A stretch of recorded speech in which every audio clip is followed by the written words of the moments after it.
Hey, what's up? It's Jay here. I'm just gonna go over some of my pieces. Some we've already been through, like my lion collection, some of it, and some of my bird collection, some of them ibises, mostly backwards facing, and some of these story stones as well, backwards facing birds that also, this is a duck head or a serpent head from this position, and another figure from this position, but it's also a bird in this position. There's the beak and the eye up there, and the feathers, and a bird head up there with the body coming down and the feathers. So these pieces, there was currently a video done last week. This guy out in North Carolina, I think, Faces in the Stone, has a couple of pieces just like this, very, very, very similar to these style pieces here. So I just wanted to go over those because he did mention the backwards facing bird, like here and here. I've got a bunch of other samples there, but these seem to fit his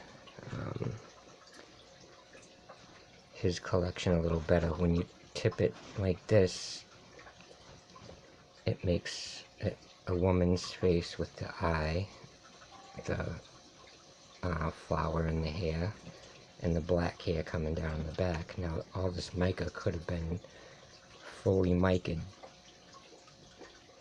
in the back to make it look shiny and black at the time, but there's the face in there, there's the eye and the nose and the mouth and the chin and the flower. And I learned this style of art from that YouTuber, Faces in the Stone.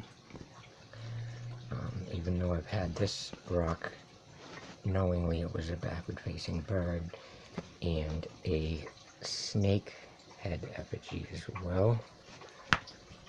When you look at it from the sides, it makes a beautiful, beautiful boa constrictor like head. And this was found north of Boston. This one was found here in Weymouth, where I am. Actually, this might be part of the Frogman collection now that I think about it. But we got the backwards facing bird, and when you hold the rock just right, the face is going to pop out right there for you. Here's a female face with the hair that comes down, the eyes, the nose, the mouth. This is supposed to be a flower. Maybe that's the flower right there, where the tip of my thumb is. Right in here is supposed to be a flower.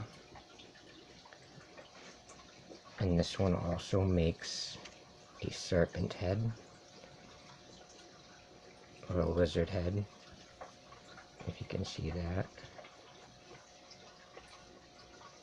Different types of heads, different animals, but serpent there, as well as serpent here. Now I don't know if these, I'm going to have to double check with some of his videos if Faces in the Stones has serpent heads in his as well, or if this is more of a New England thing. But down here you see the face and the hair coming down, but this face looks a little different. I'm not sure, because I've got this other one here that's part of my lion collection, my Paleolithic lion head collection, with the mane that comes down and the face that comes out. It kind of looks more like that to me, but it could be a female face, and that's an eye and that's a nose. It could also be representing both, like with some of these lion portraits. This is one of my better ones that has multiple lions. It has a lion face here, a male lion face there, and it has another lion face when you hold it like this. And when you hold it upside down, it's got images of people. I can get it just right. Oh, there's one on this side. See him? See the face? There's another one there. The eye, the nose, the forehead, the mouth. That's a human being, I think. But that's a lion. And so on all these, there's lion, open lion mouth. I think this was a club of some sort. Both ends are lion heads with open mouths. This piece is a lion head with the mouth over here. This piece is a lion head with the mouth over here, the fangs and the eyes. And I don't know if that's a feather or like I said, like the flower in the ear. But that's supposedly a conglomerate, or maybe a clay piece of theirs. And then we've got a couple more of these backwards facing birds here. And some of them are quite interesting. Some of them look like ibises with that long nose and the small head. And the way the body's designed, that one's meant to be looked at from above. And then this one, the head's pointing back. The beak's a little recessed back into here. This one, the ibis, the beak's pointing backwards, the eye, the feathers. When you turn it upside down, it looks like a paleo horse. This one here's got a pretty deep cut in it. Pretty work there. That's definitely interesting. And a backwards facing bird, and some other ones. Most of these I haven't shown yet. See, oh there, they're birds. But they could also be other things. You can hold them in other directions. This might be a different kind of bird now with beaks pointing down this way. On this end, it could be a different animal. It could be a snake's head. So I've got a lot of these. This one I haven't shown. This one looks more like a parrot up top with his beak. And this one looks like a parrot too with his beak. This one here looks like it could possibly be made out of clay.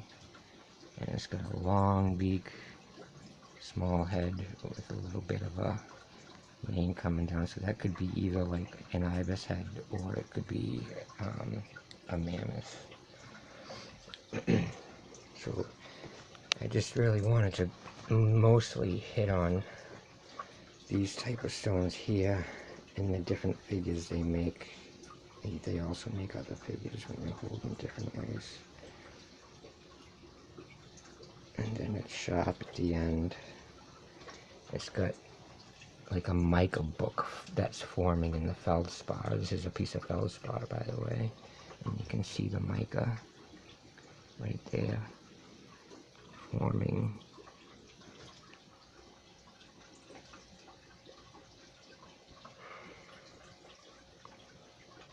But if that continued forming into mica, that would have been a mica book right there.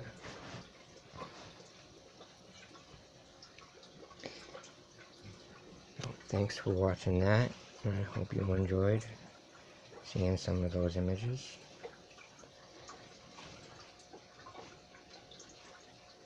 That might help some people out. See how it kind of looks like a snake head from one direction, but then you clearly see the bird from the other direction.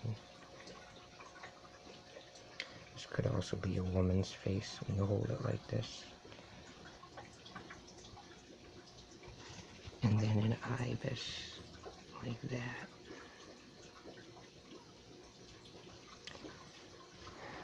That's a smaller piece. Alright, thank you guys again.